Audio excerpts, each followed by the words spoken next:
Good morning, LBHT crew. Good morning, Road Nation. It is just me today. Hendo, he was running behind at his job, so I'm flying solo. But just like yesterday, we got to do a tight 30, and they got us. Both of our jobs got us grinding this week, but we got some things to talk about. All right, first let's give some morning shout outs. Let's see. Good morning to Mohammed. What's going on? Good morning. Good morning. Carmelo Moody, Grand Rising. Salute to you. Salute to you. Michael Akins is here. It says, good morning, family. Good morning, Michael. Appreciate you. Point is in the house. Good morning. Ty Riggs, good morning. We got Bazel. Salute. Good morning. Good morning. Tori Brogdon's in the house. Not Brogdon, it's Tori Trogdon. Good morning. So what's good, my good brothers? Salute to you. Appreciate you coming through. He said, what did I say? Hey, yo, our team jerseys looking good on them brothers. Which jerseys? You talking about the thumbnail? Man. Yeah. If we can get both of them in the air, that'd be great. But those are the rumors we're gonna be talking about. Maxx Crosby and AJ Brown. We're gonna talk about that in a second. RJ Trap, good morning. OJ Stoical, good morning. It is what it is. Good morning. Just Aloe, salute. Good morning. Says good morning, everyone. Baltimore weather strikes again. Man, just Aloe. Man, so yesterday it was snowing. It was in the low 30s. Okay. I woke up this morning, school, at least in Howard County, 2-hour delay. It's going to get up to the 40s today. And then after that, it's going to be in the 60s and 70s. Maryland weather. Sea Iron Addict, salute. Good morning. Agnes is in the house. Good morning, Agnes. Good morning, Jose and Flock. Yolanda, good morning. Imani, good morning. Yes. Harry Holland, good morning. Got Dr. Cush in the house as we in here. Yes, good morning to you. Hey, my guy Damien, Big Grip, what's going on? Thanks for coming through, Damien. Good to see you. Cousin Davon's in the house. His family's still asking if I'm moving back to Bmore. Nah, I feel you. JR, good morning. All right. Got my guy Ferris. Let me bring Ferris up here, man. What's going on, Ferris? How you doing? Oh, you muted. Doing good. How are you? Doing all right, man. Doing all right. My eyes are still a little bloodshot. That's not from being tired, and my voice is hoarse. That's from all the yelling I was doing at the kids yesterday. Jacob had his playoff game. Damn it, I lost my voice. That game took some years off my life. Playoff game in what? Basketball. Oh, okay. Basketball. Oh, yeah. We got the win though, so we got to play again tonight. Tonight. So yeah. Head or assistant? It was supposed to be assistant, but I'm pretty much the head coach now. Okay. Yeah. But that's what happens when you're a father and you want to be in your children's lives and you want to care. Look, it's not. And just parents and other parents are lazy. Yeah. I was making a joke, but it kind of fell on his face. Oh, okay, all right. Zico Kage, what's good? Kind of destroy the stereotype of the black man in America. You know what I mean? Oh, I appreciate that. Thank you, Ferris. Yeah. All right. So two major rumors that I heard. B actually put me on to these rumors yesterday. Here's the first one. Edge, Maxx Crosby could get traded this week, per Albert Breer. Cowboys, Bears, Ravens, Bills, Patriots, Eagles, and Rams keeping tabs on his availability. Now, I'll say this, man. So the entire NFL. Yeah. I was gonna say, like, okay, they threw Ravens name in there. I feel like that was more so because we just been talking about it, right? The Ravens don't like competing for players. Okay. There's a lot of teams right there that are showing interest. So I don't know how much of a bidding war they will try to get in to it for Maxx Crosby. But what do you think, Ferris? Do you think it's worth the Ravens, putting their bid in to get Maxx Crosby? You guys are in win now mode, right? You guys are in win now mode, and the thing is, do you trust this defense as a defensive staff to give you a good enough defense to win you games without a star guy? Because you've said it for a couple of weeks now. Khalil Mack is on the free market. You got to trade nothing for him. Yeah. Right. Yes, he's on the older side. I think he's 35. But there's been times where 35-year-old pass rushers have been the difference in championship teams. Traded. Everyone remembers like the most iconic moment. I'm not saying they're the same player. I'm not saying. Reggie White. What's the most iconic moment you ever seen of Reggie White's career, Jose? It's him in that Packers uniform running around on that field with that trophy in his hand. Running around. He's running around on that field oh snap, the Minister of Defense finally got his ring. You know what I mean?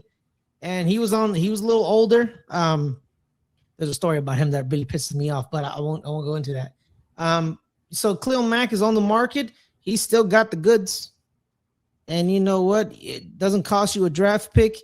You may sign him and then draft a youngster to match up on the other side if you fix what you need to fix in free agency. That's all that it is. Now, the only person I would trade 2 first-round picks as defensive end is the guy in Cleveland. And Cleveland is very, very, very clear. I don't care what you offer me. He's not leaving. Well, I feel like that attitude will change this year, right? Maybe. When you get offered what you get offered, what they got offered, that typically only happens one time. Yeah, because the player gets older. So they got offered, what was it, 4 first-round picks by Philly? I think it was 4, and they turned it down, right? And then Myles Garrett went on to have a historic year, but they still didn't sniff the playoffs. And he's a year older now. So now, even 31. though as fans we're looking at it and we're saying, oh man, no way, right? That's Myles Garrett. They're looking at it like, man, did they say 4 first-round picks? You know what I'm saying? Like, did they say 4? And I don't think if they went back to Philly now, Philly would give up 4 first-round picks. No, they might say they'd be like, nah, 2, right? Like they'll do 2 and some other things. We'll give you some other things. We're not giving you 4 first-round picks, right? The value always goes down, like what people are willing to pay. So if somebody was willing to give 3, they would listen. It was 3 first-round picks. 3 first-round picks. Yeah. Allegedly. If somebody was still willing to give that, they would listen, because you don't usually get that same offer again. Now here's a question Luke K wants to know.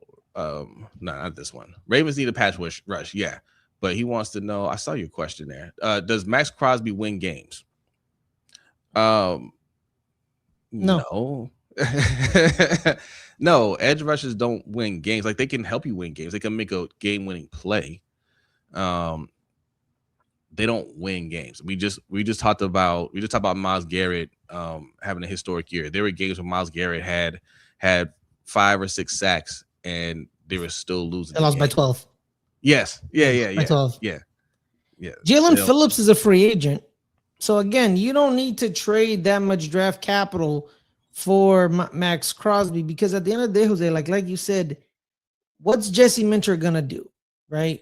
Like, what's the defensive scheme? What are they gonna run? They're gonna, because the Chargers defense was pretty good, and how many big names were on that defense? It was Khalil Mack, and he was a big name because he's Khalil Mack, but he was 34, he was 35, give or take, so he was on the older side. But name anyone else. I know Denzel Perryman only because of the U. A lot of people don't really know about Tuli Popopu. He's a good edge, but not a lot of people talk about him because at the end of the day, they all play for the Chargers. No one really respects the Chargers, really, to be quite honest with you. They don't give them that much credit. Tariq still was one of their best corners. Yeah. Would you have said he would the layman NFL fan who watches the NFL? Yeah, not a lot of big them names. Exactly. Yeah. But they were a pretty damn good defense. He did versus us. Yeah.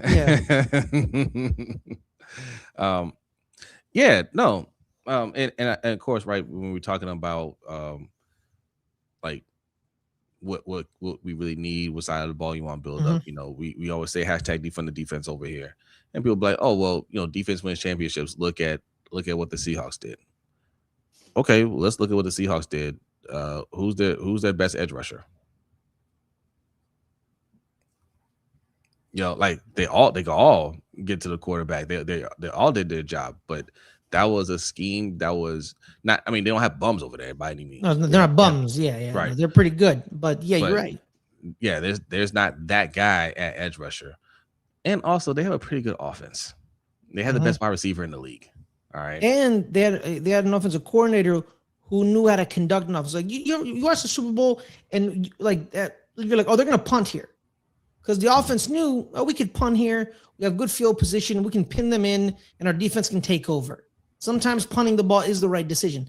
So Clint Kubiak knew what to do, right? He wasn't, you know, he was aggressive, but he wasn't crazy because he also knew, like, my quarterback was Sam Darnold. Some of the throws Sam Darnold threw in that Super Bowl, some of them was like, yo, he got lucky there. There are moments where I'm like, yo, he's about to cost him the game. But, you know, Clint Kubiak then said, we're going to run a little bit more in the second half, and that's how they won the game. Yep. But again, you know, probably Jesse Minter is a guy that says, you can give me okay defensive players. We can create a great defense, but you need to throw money on the offensive side because I don't really know that side of the ball. And, you know, let's throw money at it. And sometimes money fixes the problem. Yeah, sometimes. Rainmaker, good morning. Tracy is here. Good morning, Tracy. See, Iron Addict says we need that grown man strength on the lines. Facts. Facts. Offensive line and defensive line. Yes, we gotta get stronger down there. Dad's fan, good morning. Now, yeah, I'm not a big fan of this move if they're trying to do that. We have to look at the other rumor here. Let me see if I still have this up here. We have to look at this other one. If we can find a way to do both, cool. If not, this is what we need to do first, in my opinion. Can y'all see that? Let me see. There we go. Let me see if I can make this a full screen. All right, it's the screen. The words are a little small, but there we go. Now y'all can see that. Pundits say Ravens should explore trading for AJ Brown. This is from Ravens.com, BaltimoreRavens.com. All right. The Ravens have been mentioned as a potential landing spot for Philadelphia's Eagle wide receiver AJ Brown if he is traded, but Baltimore is a realistic trade partner given the steep draft capital a deal almost certainly will require. The Eagles reported asking price for Brown includes both a first and a second round draft pick, but the Baltimore Sun's Josh Tolentino contended that the Ravens should step out of their comfort zone and consider trading for a 3-time Pro Bowler. General Manager Eric DaCosta, famously protective of his draft capital, serves as the root of the team's longstanding roster building model as a draft and develop squad, Tolentino wrote. But roster construction is also about windows, and Lamar Jackson enters age 29 the season, still seeking to bring home and lift his first and the franchise's third Lombardi trophy. Now, that's a question too, right? Would you guys be willing to give up a first and second round pick for AJ Brown? Now, I was saying, go after somebody like Justin Jefferson. A lot of y'all prefer AJ Brown. Is a first and second round pick worth it to y'all? What do you think, Ferris? I think people are saying go for AJ Brown because they think he's going to be cheaper, right? Because they're not saying don't go for Justin Jefferson. They just know that like AJ Brown coming off of a year that he was down, and a lot of it really, unlike Justin Jefferson, people blame the quarterback. They don't blame Justin. Justin was like, "What do you want me to do?" All right, they blame JJ McCarthy. But with AJ Brown, there were moments where he's wide open on a screen, and you're like, "You got to have it." And Jalen Hurts, we not the best passer in the world. He put it right on the line, and AJ Brown dropped the ball. He dropped it. He had multiple key drops this year in multiple games where you're like, "Yo, they need it. They gotta have it." Yeah. And they went to 11. And in the championship year, when they went to 11 caught everything. And he muscled people for the ball. And then this year, he was eating popcorn before games with his gloves on. You know what I mean? And didn't good. So people think he's cheaper. But Howie Roseman don't think that. Howie Roseman's like he's still AJ Brown, and he knows you're desperate. It's not like it's not like someone he's just trading with like Seattle if wants to add another. They're not desperate. I mean, you're desperate because who do you have? It's going after desperate teams. He thinks he can finagle a first out of you or a second. But that's what you got to negotiate. Okay. So you got to negotiate. I'm not going to give you this.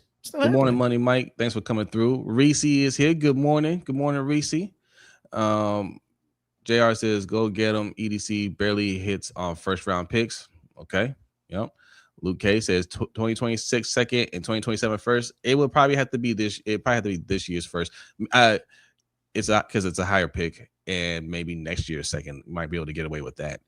But if they take this, cool. Harry Holland says, I would rather bring back Owe and get Mac. Supposedly he helped Owe unlock his potential along with mentor scheme. I agree. They shouldn't. I don't think they should have got rid of Owe. I agree. Bring him back. I mean, we go have to pay him, but he'll be cheaper than Maxx Crosby. Yep. And younger.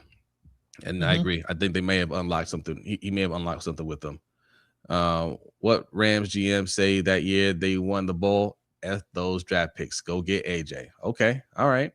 But he traded them for better players. You trust your GM to do what Les Snead did? I mean, he's our GM, right? Like it's not a matter. No, I don't trust him, but we're talking about what he should do, right? And you're like, that's the GM we have. We don't have Les Snead here, so we gotta hope we can get it done. Your mind says she would rather have Jettas. Coach, good morning. Good morning. Thanks for coming through. Just Aloe says they are not getting a first and second for Brown. No way. I kind of feel that way too, Just Aloe. Teams can ask for whatever they want. Like teams always ask for what they want. Yeah. But when you go to them and say, all right, this is what we'll give you. If they want to trade them, they'll take it. But this goes back to what I was saying before. I personally think we have a better chance of getting Jettas in the trade than AJ Brown. I don't think the Eagles want to trade AJ Brown. Right. These rumors are out there. Like, yes, they're saying, yeah, if you do something to wow me, yeah, I might consider moving off of them. But other than that, we're good. Yeah, DK Metcalf didn't get that. True. Jefferson trade not realistic though. Vikings keep him getting AJ is a real thing. I disagree. The Eagles are still in their Super Bowl window. The Vikings aren't.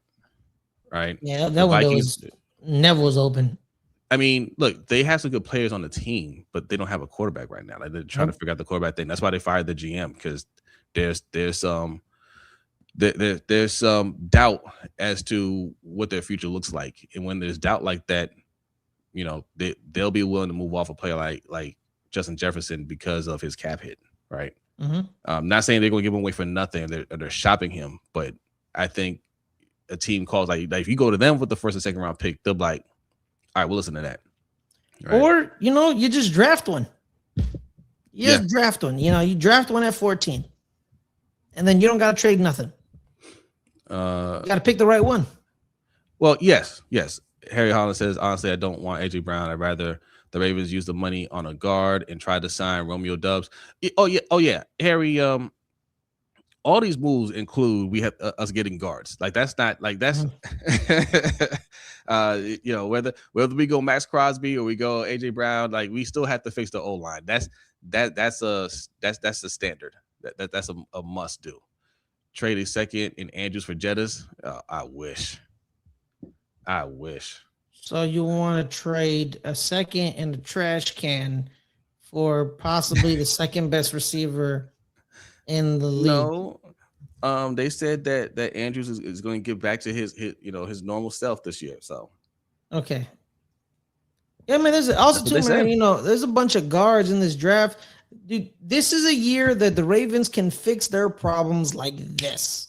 Yes. They sign a guard or Yes. two, and they draft another guard. You got 3 guards, and you're good. You probably draft a tackle. Need tackle, yeah. Yeah, I think so. this is year like that. It's smooth, bro. This is a deep guard class. And guess what, man? We talk about receiver at 14, man, but Vega Iani is literally probably maybe the best player in that range as well. And why not draft a guard there and draft a receiver in the second round? Yeah. You know what I mean? Because this, it's not act like, the receivers are pretty good. Yeah, Jordan Tyson, Carnell Tate, they're probably not going to be there. Omar Cooper, he's skyrocketed a little in the draft process, the Indiana wide receiver. He may fall, but he's there. And then, man, you got Denzel Boston, Casey. Omar Cooper play for who? Omar Cooper Jr. He played for Indiana. He was one of the Indiana receivers. Yeah. Him and Elijah Surratt. He projected to go in the first round? Yes, he is. He's the 7th, like in the teens, in the 20s, around there. Him and Elijah Surratt, they're not burners. They're not gonna burn. They're not gonna blow the top. It's routes. Great. Fernando Mendoza was always very good with the deep out, right? The cross deep out where they would come in, or with Elijah Surratt, the back shoulder fade. Right. They're not gonna kill you with speed, but you already have speed. Zay Flowers. Yep. You need more speed, or do you just need a receiver who can run routes and get open? Speed or not speed, so there's that guy. But then if you do want speed, there's Zachariah Branch in the second round, the kid from Georgia. But with him, he has an undeveloped route tree. At USC, it was run straight or jet sweep. And people think his route tree is underdeveloped. So we'll see about that as well. This is a good question. I had the easy answer here. Money Mike says, would you trade 2 first-round picks for Jettas or rather draft Jordan Tyson? Tate will be gone by our pick. I would trade those 2 first-round picks for Jettas in a heartbeat over any of these wide receivers. And I think these wide receivers are going to be pretty good. But I know Jettas is that guy now. Yes. Right? Jordan Tyson, I think, is going to be pretty good. I think Carnell Tate's going to be pretty good. I think Makai Lemon's going to be pretty good. But I know Jettas is that dude right now. And we trying to win right now. Yeah. And also, too, it's just like Cleveland, Jose. Cleveland could have traded Myles Garrett for 3 first-round picks. Jose's gone. I'm here. Okay. But Cleveland was like, we could get the 3 first-round picks, and we may draft another Myles Garrett with those 3 first-round picks. Maybe. Or we'll strike out all 3 of them. Right. And someone has Myles Garrett. Because I remember the Rams traded down from their second pick with Washington, and they got a haul in the Robert Griffin, the Robert Griffin the third trade, right? Yeah. But all the picks they used in the Robert Griffin the third trade were gone after their rookie contracts. Like I think they kept Alec Ogletree for like a year or 2, but everyone else they traded the picks they used in that draft, they were gone. So again, they messed up. Remember when Atlanta traded up for Julio Jones and Cleveland traded down? No one remembers what Cleveland drafted. Right. Nobody remembers what Atlanta gave up. Exactly. They gave a lot. But no one cares. I used to be all the time. Like, do you guys remember what they gave up for Julio Jones? No. Exactly. Nobody cares, bro. Yeah. Nobody cared. Omar Cooper, he did run a 4.42. So there's some speed there. But on tape, him and Surratt, I think he was the burner, and then Surratt was the route guy, maybe. I made Indiana football, man. It was kind of watching them was kind of a blur this year. Them being good at football threw me off. I'm not gonna lie to you. Yeah. But yes, Omar Cooper. Yeah, sorry. That's why I'm gonna read this real quick. It says, unfortunately, I don't see us trading a first or a second for an offensive weapon. How surprised were we when we gave up a second for a defensive player? And the Ravens love the defensive side of the ball. I hear you guys' favorite. Hey, no disagreement here. I think the difference is in a year where EDC is clearly on the hot seat. he's clearly like his seat is clearly warm. You might see him act a little out of character. And again, I can't tell you what he's going to actually do. I can tell you what I think he should do. And getting short things at wide receiver, I think is the way to go. Don't defer to the draft and try to draft somebody that you think is good, and then you get the wrong player, because we got Hollywood Brown in the stacked wide receiver class, and Hollywood Brown, what I think is solid, was clearly not the best wide receiver, not even close to being the best wide receiver in that draft class. And we picked him first over all the other wide receivers. Coming off of a broken foot. Huh? Coming off of a broken foot, right? Didn't hear his foot? Yeah. So just because we're looking at this class, say, oh, we got all these players in there, doesn't mean we'll get the right one. Let me read the super chat from a light. Hey, appreciate you. Thanks for the super chat. It says, draft one of the top left tackles, plug him in at guard. Then the following season, he can take over for Stanley. You won't be drafting this high again for a while. Hey, listen. Francis? Yes. Francis Mauaga. I'm not going to do it, bro. The Miami tackle. Yeah. Yes, the Miami tackle. And I think Coach thinks pretty highly of him as well. That's somebody I think. Oh, really? For that. Huh? Not biased at all, Coach? No. I mean, no, Coach is right. I was just making a joke because Coach is a Miami fan. But Coach, he's right. He's one of the best tackles in the game. But you know what, though? Yeah, I like that idea. But even if we go and get Vega, and we show up the guard position and we have to, plug that tackle position later on, I'm okay with that, right? Like, we need the O-line as a unit to play better. So getting good O linemen is the way to go. But I like that idea. I like that idea a lot. Start. But go ahead. Because at the end of the day, this is the only unit in the NFL where you don't have to have the best of the best playing. You have to have the best unit. Yes. Right. You have to have the best unit. They know what they're doing together. They can run the scheme together. That's why, that's why a lot of guards and certain tackles go to only certain teams, because Daniel Jeremiah, I'm a big fan of him, where he says, this guard is a zone scheme guard. Do not draft him if you're running power or any of that. If you're running zone, this is the guard you want. Or if this is the guard or tackle that fits any scheme, like some of these guards and tackles are scheme dependent. So whatever scheme Declan Doyle runs, he needs to prioritize the guards and the tackles for that scheme. Yeah. So like if we re-sign Linderbaum, we go and get, say, like Elijah Vera Tucker or whoever, like a solid guard. I wouldn't touch him with a 10-foot pole. Okay, well, whoever you like. I'm just using him as an example. Yeah. Whoever you like there, right? You plug Wyatt Teller, whoever. You plug him in there, and then we draft Vega, right? We still got what's his name, Jones, to compete for the position. We do all that, we still have Ronnie Stanley. If we say, hey, next year we want to give Carson Vincent a shot, that's more acceptable, right? Whether Carson Vincent works out or not, because you shored up all the other positions on the O-line, right? And you can experiment a little bit at left tackle with Carson Vincent or whoever else you draft later on in the draft, or whoever else you pick up, and they can still play well as a unit. Even if he's not playing great, you can help cover one person's mistake when everybody else is doing their job. Last year, I mean, if your guards aren't playing well, like if you're playing, like it was beyond playing bad. If they're playing the way that Falele and Voorhees were playing, that's going to tank. Everybody looks bad. Yeah, everybody looks, especially the center when he's connected to the two guards. So you're the center and you're backing up, and your guard's already been beat. So you got to overcompensate to help your guards. But you're like, where do I go, left or right? They both suck. So that's why, the stats for, people bringing up like, oh, he gave up so many his pass rush rate, he gave up a high percentage.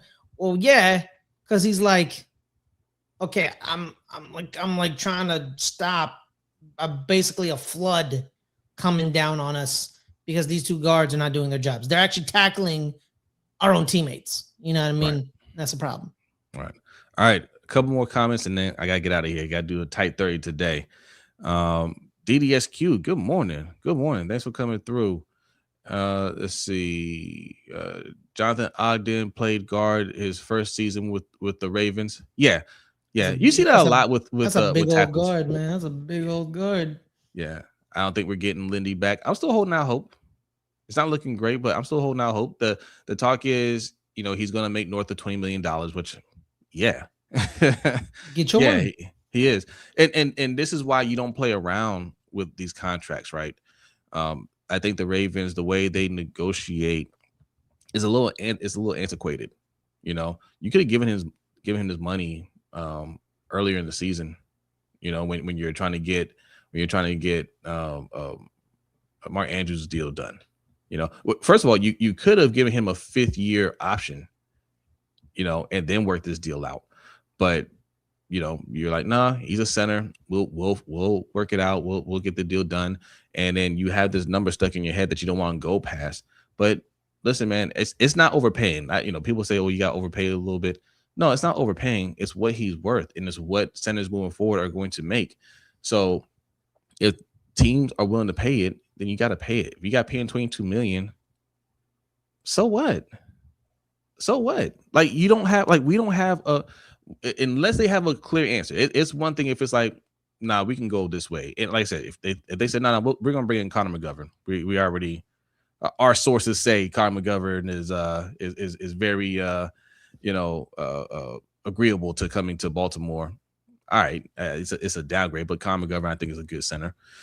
But if you're not planning for that, then you have to bring back Tyler Linderbaum. Otherwise, they are really screwing themselves. Yeah. Well, the Ravens can go on. Like, here's the thing: the Ravens have options. Yeah. They have, because if they figure everything out in free agency with their offensive line, then they can go defensive line and wide receiver in the draft. If they don't, they need to prioritize offensive line in the draft. Yeah. But that's the thing, you know what I mean? But then if they do trade for AJ Brown, then they don't need to go wide receiver in the draft. They can just go offensive line, defensive line in the draft. You know what I mean? And you don't have to draft a wide receiver in the second round. You know what I mean? Or the first round, because you already got AJ Brown, and you just stick on just linemen. So he has literally like 4 yellow brick roads. He needs to pick one. Yeah. He needs to pick one, because that's all it is. So, all right, 92 people in here. Hit that like button. If you're new in here, hit that subscribe button. Ferris, tell people where they can find you on your channel. Good Friends, Better Rivals, guys, on YouTube. That's where it is. Good Friends, Better Rivals.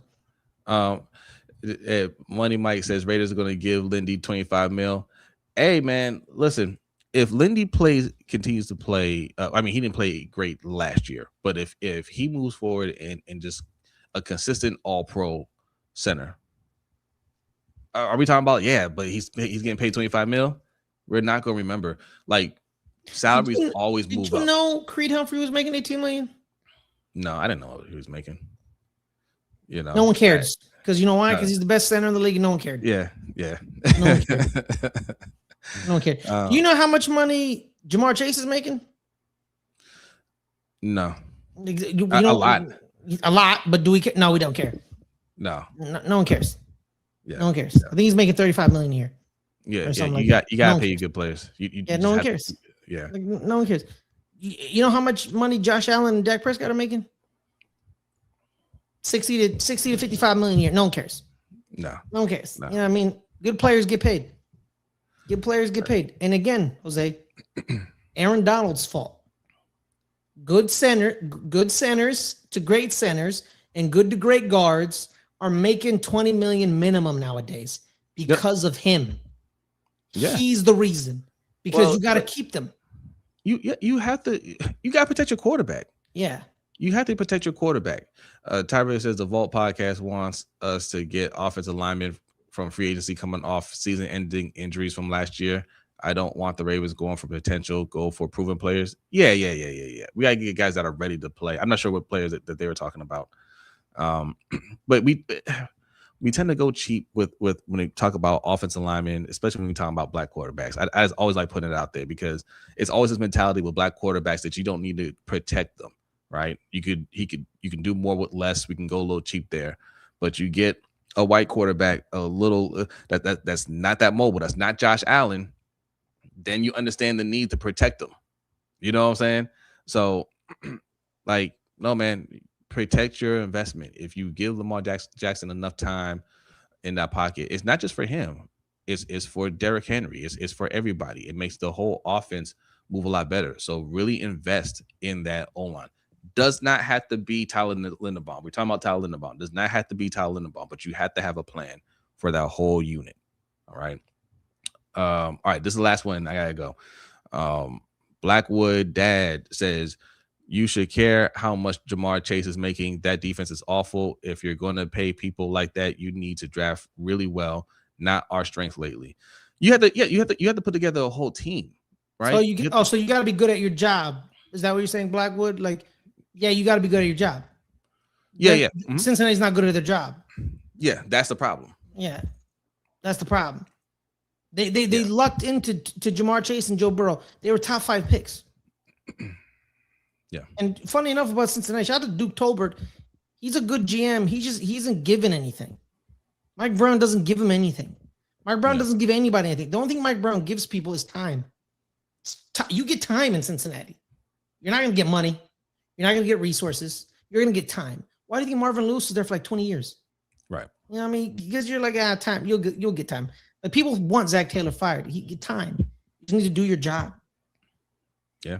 And listen, man, look, they don't have a defense, but also their quarterback's been hurt a lot these last couple of years. You know, if he's healthy, they defense or not, they might still be a playoff team. Jose, you know, the 1 year he was fully healthy, what happened? Super Bowl. They made the Super Bowl. He got sacked 10 times in a playoff game, and they still won. They went to the Super Bowl with Eli Apple as their starting corner. That's right. That's all you need to know about how Joe Burrow and Jamar Chase, them two, are special with T. Higgins. Eli Apple was a starting corner for the Cincinnati Bengals, and they still made it to the Super Bowl. Eli Apple isn't trash. He's worse than that. That's all I got to say. All right, we getting out of here. Appreciate y'all. Over 100 people made it to this chat. Really appreciate that. We'll be back tomorrow. Hendo will be back tomorrow. Ferris will probably be back tomorrow too. We'll see. It depends on his schedule. I'm usually up at this time either because I'm eating. Oh, that's right. Yeah. I'm eating and praying. All right. Y'all have a great day. We'll see you tomorrow. Peace.